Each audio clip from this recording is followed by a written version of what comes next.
Dear students, നമുക്ക് basic ഇലക്ട്രിക്കലിൻ്റെ അടുത്ത ഒരു വീഡിയോ നോക്കാം. ഇന്നലെ വീഡിയോ ഇടാൻ പറ്റില്ല, പക്ഷേ 1-2 കുട്ടികൾ വീഡിയോ ഇടേന്നൊക്കെ ചോദിച്ച് മെസ്സേജ് ഇട്ടിരുന്നു. ഭയങ്കര സന്തോഷമായി.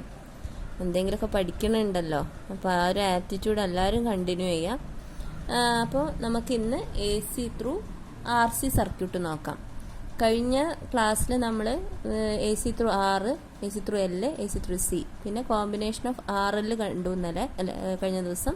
ഇന്നിപ്പോൾ നമ്മൾ AC ത്രൂ RC സർക്യൂട്ടാണ്. ഒരു റെസിസ്റ്ററും ഒരു കപ്പാസിറ്ററും ഉള്ള സർക്യൂട്ടിൽ ഒരു AC V=VM sin omega t apply ചെയ്താൽ എങ്ങനെയായിരിക്കും കറണ്ടിൻ്റെ ഇക്വേഷൻ എന്നാണ്. അപ്പോൾ ഞാൻ കഴിഞ്ഞ ക്ലാസ്സിൽ തന്നെ പറഞ്ഞിട്ടുണ്ട്, R, L, C ഇവ മൂന്നും ഒറ്റയ്ക്ക് വരികയാണെങ്കിൽ നമുക്ക് Rൻ്റെയോ വോൾട്ടേജ് കറണ്ട് റിലേഷൻ, എല്ലിൻ്റെ ആണെങ്കിൽ അതിൻ്റെ വോൾട്ടേജ് കറണ്ട് റിലേഷൻ, സീൻ്റെ ആണെങ്കിൽ അതിൻ്റെ വോൾട്ടേജ് കറണ്ട് റിലേഷൻ വെച്ചിട്ട് കറണ്ട് കാണാം. പക്ഷേ RL, RC, RLC ഒക്കെ വരുമ്പോൾ നമ്മൾ കോമ്പിനേഷനാണ്. അപ്പോൾ നമുക്ക് ഒരു വോൾട്ടേജ് കറണ്ട് റിലേഷൻ അങ്ങനെ പറയാൻ പറ്റില്ല. അപ്പോൾ നമ്മൾ ഫേസർ വെച്ചിട്ടാണ് അത് ചെയ്യാം. അപ്പോൾ എങ്ങനെയാണെന്ന് നമുക്ക് നോക്കാം. അപ്പം നമുക്ക് ഒരു വോൾട്ടേജ് കൊടുക്കുമ്പോൾ അതിൽ കൂടെ ഒരു കറണ്ട് ഫ്ലോ ചെയ്യും. ഇത് സീരീസ് സർക്യൂട്ട് ആകുമ്പോൾ R കൂടെ പോണ കറണ്ട് തന്നെയാണല്ലോ C കൂടെയും പോവുക. അപ്പോൾ കറണ്ട് ഇങ്ങനെ പോകുമ്പോൾ ഈ റെസിസ്റ്ററിൽ ഒരു വോൾട്ടേജ് ഡ്രോപ്പ് ചെയ്യും, അത് VR. അതുപോലെ കപ്പാസിറ്റർ ഒരു വോൾട്ടേജ് ഡ്രോപ്പ് ചെയ്യും, അത് VC. ഈ VRൻ്റെയും VCൻ്റെയും ഫേസർ സമ്മ്, വെറുതെ കൂട്ടലല്ല, ഫേസർ വെക്ടറിൽ ആഡ് ചെയ്യുമ്പോഴാണ് നമുക്ക് അപ്ലൈഡ് വോൾട്ടേജ് V കിട്ടുന്നത്. അപ്പോൾ അത് വെച്ചിട്ട് നോക്കാം. ഇനിയിപ്പോൾ നമ്മൾ കറണ്ട് I ആണെന്നിരിക്കട്ടെ, നമ്മൾ വോൾട്ടേജ് അക്രോസ് റെസിസ്റ്റർ V∪R ആണെന്നിരിക്കട്ടെ. ഈ VRും Iയും എങ്ങനെയാണ് ഫേസർ? VRും Iയും ഇൻ ഫേസ് ആണ്. കാര്യം in resistance voltage and current flowing are in phase. അതുകൊണ്ടാണ് നമ്മൾ കറണ്ട് ഇങ്ങനെ വരയ്ക്കുകയാണെങ്കിൽ VR അതിൻ്റെ അതേ ഫേസിൽ വരയ്ക്കുന്നത്. ഇനി കപ്പാസിറ്ററിൻ്റെ കേസ് എടുക്കുകയാണെങ്കിലോ, ഈ കറണ്ടും I എന്ന കറണ്ടും VC എങ്ങനെയാണ് ഫേസർ റിലേറ്റഡ്?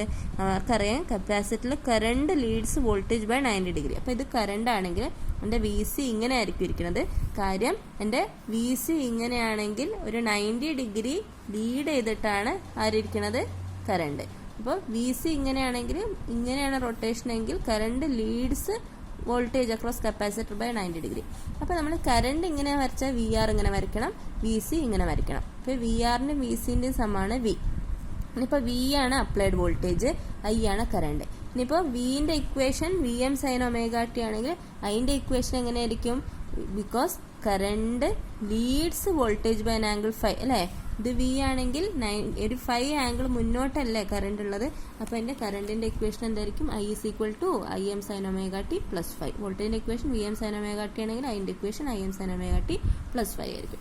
അപ്പോൾ ഇൻ ഷോർട്ട് ഇങ്ങനെയാണ് അത് വരിക: VR, VC, V. അപ്പോൾ VR എന്ന് പറഞ്ഞാൽ എന്താ? I×R. VC എന്ന് പറഞ്ഞാൽ എന്താ? I×C അല്ല കേട്ടോ, അത് എപ്പോഴും ആൾക്കാർ തെറ്റും. I×C അല്ല, I×XC ആണ്. Current into reactance. അപ്പോൾ I×XC. ഇതെന്ന് പറഞ്ഞാൽ I×Z. ടോട്ടൽ വോൾട്ടേജ് പറഞ്ഞാൽ കറണ്ട് ഇൻറ്റു ഇമ്പിഡൻസ്. ഇപ്പോൾ ചുരുക്കി പറഞ്ഞാൽ ഇമ്പിഡൻസ് പറഞ്ഞാൽ എന്താണ്? Rൻ്റെയും XCൻ്റെയും സമ്മാണ്. അപ്പോൾ നമുക്ക് ഇവിടെ എഴുതാം Z=√R² + XC², where XC is the capacitive reactance and XC is equal to 1/2πfc. XL നമ്മൾ കഴിഞ്ഞ ക്ലാസ് കണ്ടിരുന്നു. XL is equal to 2πfl ആയിരുന്നു. XC ആണെങ്കിൽ 1/ωc അല്ലെങ്കിൽ 1/2πfc ആണ്. അപ്പോൾ Z=√R² + XC². അപ്പോൾ ഇവിടെ നേരത്തെ നമ്മൾ ചെയ്ത പോലെ തന്നെയാണ് പവർ കാണുന്നത്. ടോട്ടൽ പവർ, ഇൻസ്റ്റന്റേനിയസ് പവർ എന്ന് പറഞ്ഞാൽ V×I. അപ്പോൾ VM sin omega t, Im sin omega t + 5 ആണല്ലോ. ഇനിയിപ്പോൾ ഇതിൻ്റെ ഇത് എടുക്കുമ്പോഴത്തേന് ഇന്നലെ ഞാൻ പറഞ്ഞിരുന്നു sin A sin B എന്നുള്ളത് നമ്മൾക്ക് ഇക്വേഷൻ ഇവിടെ ഞാൻ ഇന്നലെ പറഞ്ഞു തന്നിരുന്നു.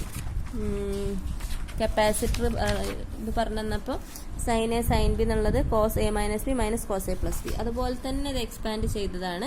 അതുപോലെ നിങ്ങൾ ചെയ്ത് നോക്കിയാൽ മതി. അപ്പോൾ ഇതിൽ ഈ ഒരു ടേം എന്ന് പറഞ്ഞാൽ പൾസേറ്റിംഗ് അതിനെ കൊണ്ട് നമ്മൾ 2π വെച്ച് ഇൻ്റഗ്രേറ്റ് ചെയ്യുമ്പോൾ 0 ആയി പോകും. അപ്പോൾ ആകെ ബാക്കി ഉണ്ടാവുക VM/Im/2 cos 5 ആണ്.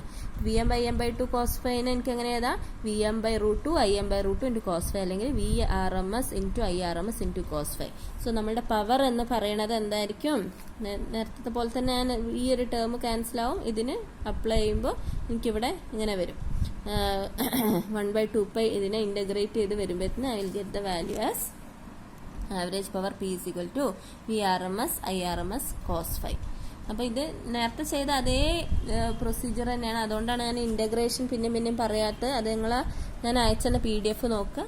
അപ്പോൾ നമുക്ക് ഇതാണ് ഇക്വേഷൻ കിട്ടുക. അപ്പോൾ ചുരുക്കി പറഞ്ഞാൽ നമുക്ക് ആർ സി സർക്യൂട്ടിൽ ഞാൻ എന്തൊക്കെ ഇപ്പോൾ ഡിറൈവ് ചെയ്തത്, V equal V M sine omega t ആണ്, current is I M sine omega t plus 5. Current leads voltage by an angle 5.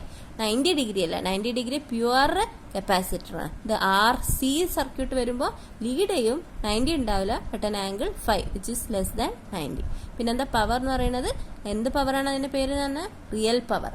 P എന്ന് പറഞ്ഞാൽ it is V into I cos 5, V R M S into I R M S into cos 5.